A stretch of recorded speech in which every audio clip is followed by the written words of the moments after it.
Assalamualaikum warahmatullahi wabarakatuh. This is the second part. My explanation is about tuple, items, and structures. Jadi kemarin kayak saya sudah membuat video pertama, materi pertama tentang tuple structures and then expressions. Kemudian ini video yang kedua terkait dengan materi selanjutnya tentang tuple, written, and structures. Ya. Saya share screen dulu. Saya share, oke. Kemudian kita lanjutkan yang kemarin, yaitu tentang be careful of the past participles. Jadi kemarin sudah saya sampaikan bahwa untuk mengerjakan tuple structures and then expressions itu ada beberapa tips yang bisa digunakan. Ya. Ini tips yang kelima, itu be careful of past participle. Ini tentang past participle, gitu ya. Kalau kemarin tentang present participle, sekarang kita akan bahas tentang past participle, gitu ya. Past participle can cause confusions in the structural sections of the tuple past, because the past participle can be either an adjective or part of verbs. Jadi nanti past participle itu sebagai bagian dari verb atau bagian dari adjektif, kita harus tahu ya. Kemudian bedanya apa? Kita lihat dulu di sini. Di kalimat pertama dan kedua itu ada the family has purchased television. Purchase di sini itu merupakan bagian dari verb. In the first sentence, the past participle purchased is part of the verb because it's accompanied by has. Jadi, purchase di sini itu merupakan bagian dari kata kerja. Karena kenapa? Karena ini ada has-nya di sini. Jadi, ketika ada past participle yang itu ketika ada past participle yang itu dibarengi dengan has atau have itu berarti merupakan bagian dari kata kerja. Kemudian yang kedua gitu ya. The poem was written by Paul. Poem itu puisi atau sajak gitu ya. Di sini written ini juga past participle sebagai bagian dari verb karena dia didahului ataupun didampingi oleh to be. To be-nya apa? To be was, seperti itu. Jadi keduanya ini, purchase dan written di sini, ini past participle yang merupakan bagian dari kata kerja, ya. Kemudian kalau yang kedua, ini kita lihat. A past participle is an adjective when it's not accompanied by some form of be or have or has. Jadi past participle itu merupakan seonggok atau sebuah adjektif ketika tidak dibarengi oleh be, to be, ataupun has atau have seperti ini. Tidak ada has, tidak ada have, ya. Jadi nanti dia past participle dan dia merupakan adjektif. Misalnya di sini, the television purchased yesterday was expensive. Di sini purchase bisa dikatakan adjektif karena dia berdiri di sini atau berada di sini tanpa apa? Tanpa be, to be, atau have, ataupun has seperti ini. Paham sampai di sini ya? Oke. Kemudian the poem written by Paul appeared in the magazine. Di sini written di sini merupakan adjektif karena dia tidak dibarengi oleh has atau have dan juga to be.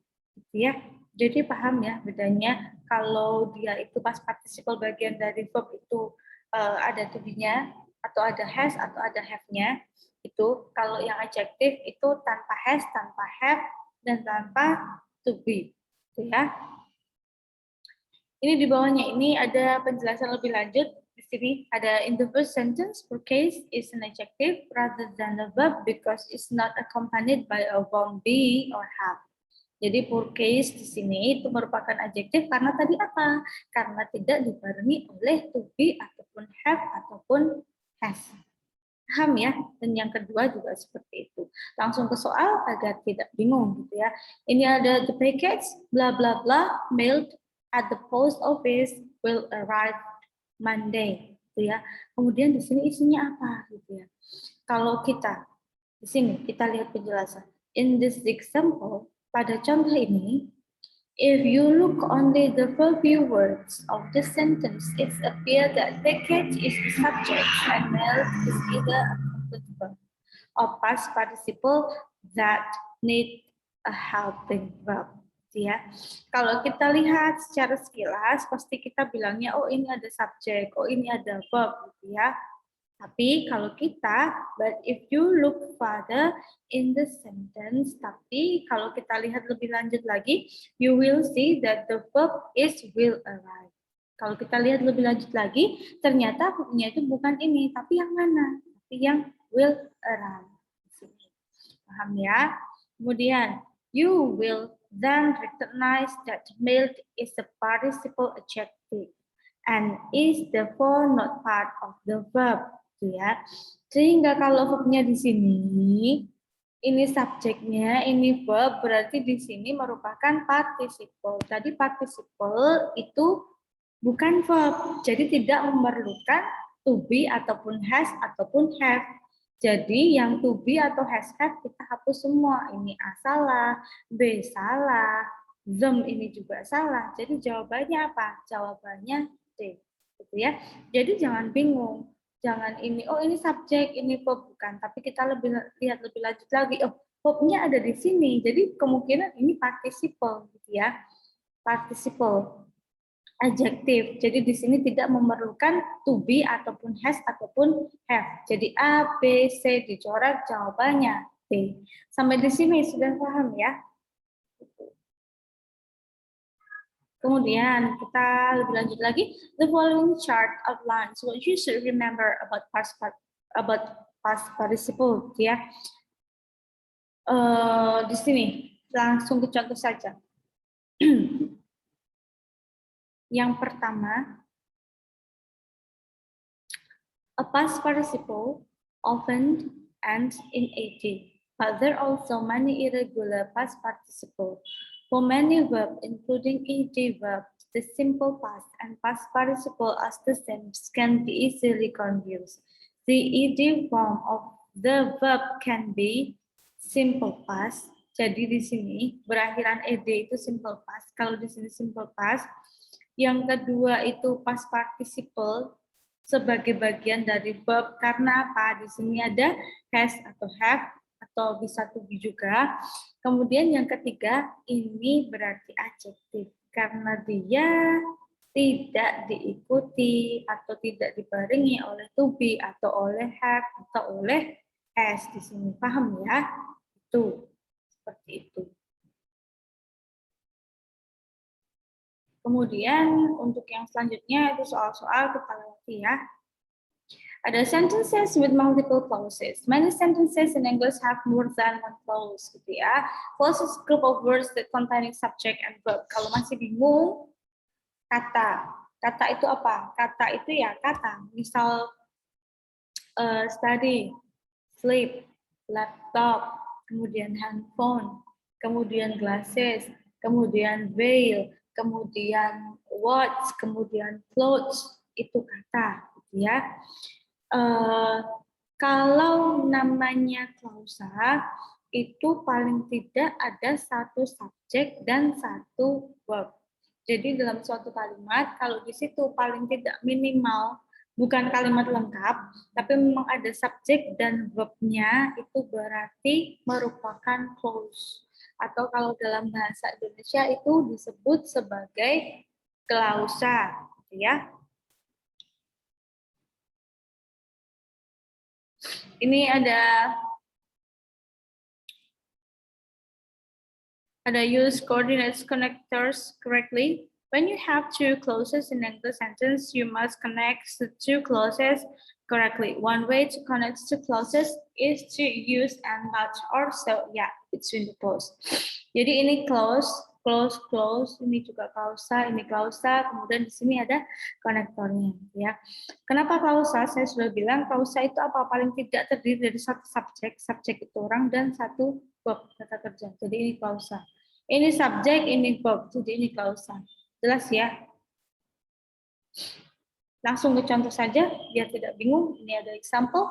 A power value occurred koma, bla bla bla, the lamps went out. Mati lampu, ya. Jawabannya apa? Aduh, bingung. Okay. In this example, you should notice quickly that there are two clauses. Jadi, kalau di sini kita harus tahu itu ada dua klausa. Kenapa di sini ada tanda koma? Couple failure okay, the lamps went out. Ya, dua klausanya apa? Ada a power failure occurred dan the lamps went out. This sentence needs connector. Jadi ini membutuhkan kata penghubung untuk dua klausa ini. Jadi yang bukan kata penghubung kita coret gitu ya. Jadi A dicoret, C dicoret, D dicoret karena dia bukan kata hubung. Jadi jawabannya B. Paham sampai sini ya? Jadi langsung dicoret. Oh, ini berarti ini ada koma, ada dua klausa, berarti harus dihubungkan. Oh, A bukan penghubung, coret. C bukan penghubung, coret. D bukan penghubung, coret. Jadi jawabannya B. Sampai di sini paham ya? Oke, ini juga ada soal-soal, silahkan dikerjakan secara mandiri, ya. Use adverb times and cause connectors connectly. Sentence with adverb clause have two basic patterns in English. Ya. Ada dua bentuk, ya. Yang satu, I will sign the checks before you leave. Kemudian atau before you leave di sini ada koma, I will sign the check. Ya, jadi kalau ini di pertama ini tidak ada komanya, tapi kalau kita balik di sini ada komanya. In each of this example, there are two clause. Ada dua clause gitu ya, yaitu you leave dan I will sign the checks. And the clause you leave is an adverb time because it's introduced with the connector before. You live itu berarti adverb of time. Kenapa? Karena di sini didahului oleh konektor atau penghubung yaitu before. Ya. In the first example, the connector before comes in the middle of the sentence and no comma. Kalau ini letaknya di tengah berarti tanpa koma, tapi kalau di depan itu membutuhkan koma di sini. Ya. Untuk lebih jelasnya langsung kita ke contoh bla bla bla was late, I missed the appointment. Ini berarti ada dua klausa. Setiap klausa tadi apa? Harus mempunyai subjek dan kata kerja, gitu ya. Sedangkan ini dua klausa itu juga membutuhkan konektor. Berarti di sini belum ada apa? Belum ada konektor, satu. Yang kedua, belum ada apanya. Ini ada subjek, ada verb. Ini udah ada verb, belum ada subjeknya. Berarti kita butuh satu konektor dan satu verb. Yang bukan konektor kita hapus. Ada A, ada C. Kenapa because tidak bukan merupakan jawaban? Karena hanya because, padahal kita membutuhkan konektor dan juga apa tadi? Subjek. Karena di sini belum ada subjeknya. Jadi jawabannya yaitu D. Sampai di sini paham ya? Tuh. Ini ada soal, nanti silakan dikerjakan sendiri ya.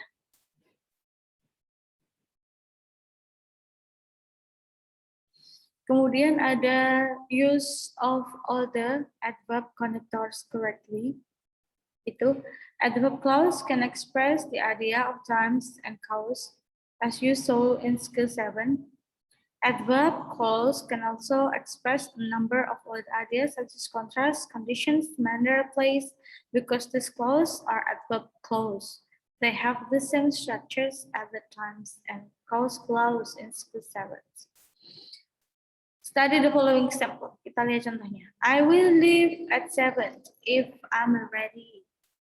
Kemudian ada although I was late, I managed to catch the train. Kenapa di sini ada koma? Karena konektornya ada di depan. Kalau di tengah tidak perlu koma. Oke. In each of this example, di setiap contoh ini there are two clauses that are correctly joined with adverb connector. Jadi setiap kalimat ini mempunyai dua klausa, gitu ya. Klausa tadi apa? Paling tidak terdiri dari satu subjek, satu kata kerja, gitu ya. Dan dihubungkan oleh konektor. In the second sentence, the adverb contrast connectors although comes the beginning of the sentence and the comma is used in the middle of the sentence. Sama seperti tadi, gitu ya. Kalau yang konektornya di depan pakai koma, kalau di tengah tanpa koma. Langsung ke contoh, gitu ya. You will get a good grade on the exam provided, gitu ya. Di sini jawabannya apa ya? Oke. Sudah bisa menjawab? Kira-kira jawabannya apa? Oke. In this example, di contoh ini, you should quickly notice, harus cepat-cepat, harus dipastikan bahwa adverb conditions connector provided. This connector comes in the middle of the sentence. Because it's connector, it must be followed by subjects and a verb. The best answer to these questions is they which contain the subject and the verb you study. Ya. Jadi ada provided connector di sini. Jadi ini you will get a good grade on exam. Ini klausa, kemudian ini konektornya. Jadi setelah konektor butuh klausa lagi, gitu ya. Jadi jawabannya yang D, you study. You study itu sudah memenuhi klausa karena paling tidak terdiri dari satu subjek di sini dan satu kata kerja.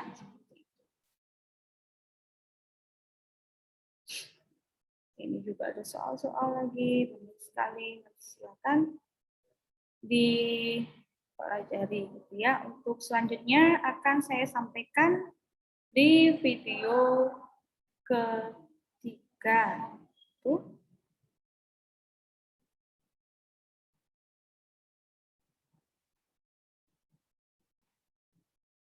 Jika ada pertanyaan nanti bisa ditanyakan via komentar ataupun via WhatsApp saya, bisa silahkan, atau email bisa, terserah kalian. Yang penting dipelajari. Kalau ada yang kurang paham, silahkan langsung ditanyakan ya. Don't hesitate to ask me. Thank you. Wassalamualaikum warahmatullahi wabarakatuh.